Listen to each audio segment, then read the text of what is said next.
Hi, Anthony Alfo here, and in this video we're going to discuss how to cut your IRA tax bill permanently. What I'm talking about here is the common financial advice that most people are given by their friends, family, advisors, and accountants to never pay a tax that's not owed. Oftentimes we're taught from a young age to continue to put all our money in tax-deferred types of accounts and wait as long as possible to pay those taxes, which is typically around age 72. I'm here to say that it can be smart to not wait until that time and to look at opportunities to pay taxes at a lower rate now and versus paying taxes later at a higher rate. What I'm talking about is a concept called a Roth conversion.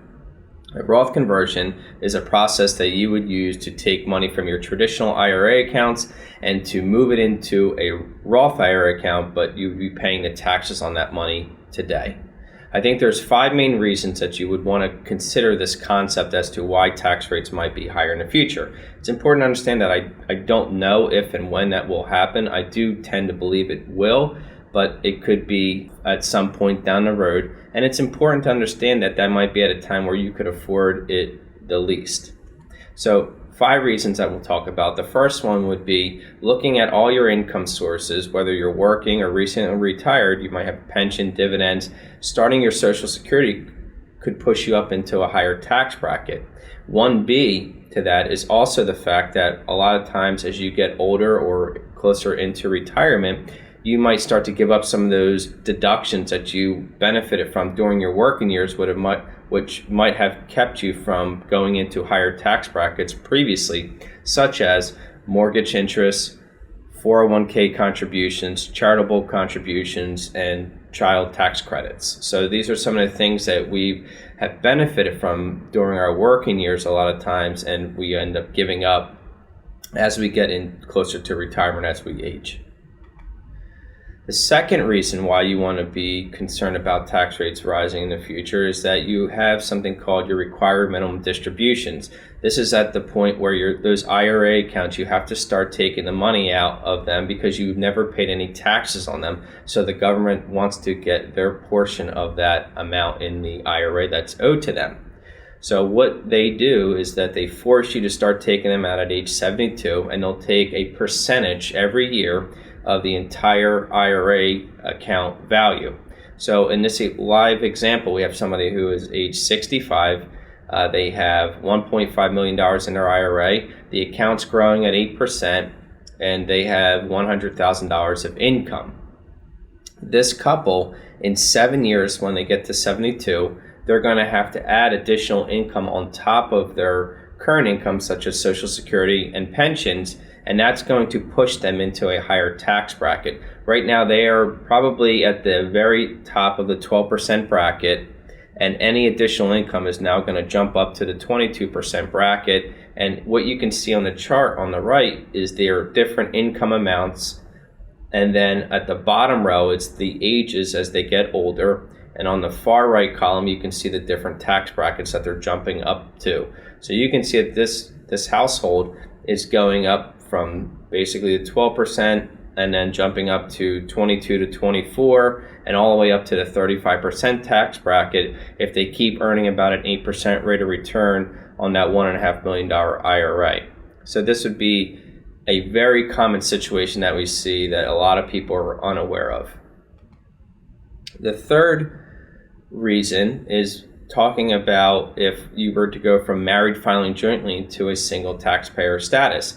That can happen at the loss of a spouse. Oftentimes there could be a gap of 5 or 10 years where a spouse becomes single, losing from one spouse predeceasing the other. Well, that will change your filing status from married filing jointly to a single taxpayer. So it would be an important concept to think through that. As you can see on the left column, the ordinary income amounts somebody is having each year come in. The middle column is showing what a married filing jointly household would pay from a tax standpoint. And the right column is showing you what a single taxpayer would be paying. So you can see in all 3 of those cases how they would be jumping up into a higher tax bracket. It's important to understand in point number 2 in the previous slide that those RMDs are one of the major reasons that this does happen, because you still have to take basically the same amount of the RMD out even if you go from married filing jointly to a single taxpayer. Point number 4 is Congress. We currently have about a $30 trillion debt, and that continues to grow. At some point, we're going to have to address this. One of the ways to do that is going to be to tax everyone at a higher rate.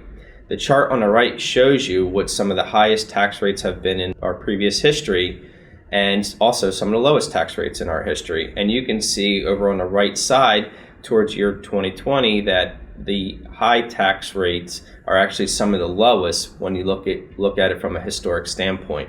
So we might want to look at history as something that could happen in the future. Looking at it another way, from a global standpoint, our economy is taxed much less than some of the other countries out there from a global perspective. Each blue column here represents a different country in the world. You can see that the US, being at the 24% rate, is one of the lowest on this chart. The one all the way on the left is actually France at 46. I'm not saying that we're going to all of a sudden turn into France here from a tax standpoint, but it is something that you would kind of point towards, that us being on a low spectrum of this side, we might be trending. I think there's a higher chance of us trending more higher than there is lower. And lastly, for inheritance purposes, your beneficiaries might be in a higher tax bracket than you. Your children or grandchildren might be in some of their highest income earning years. And one of the things that's important is to understand is that there's been this thing called the elimination of the stretch IRA. The stretch IRA allowed your children and or any other beneficiary, non-spousal beneficiary, to originally spread out the taxes on your IRA that they would be inheriting over their entire lifetime.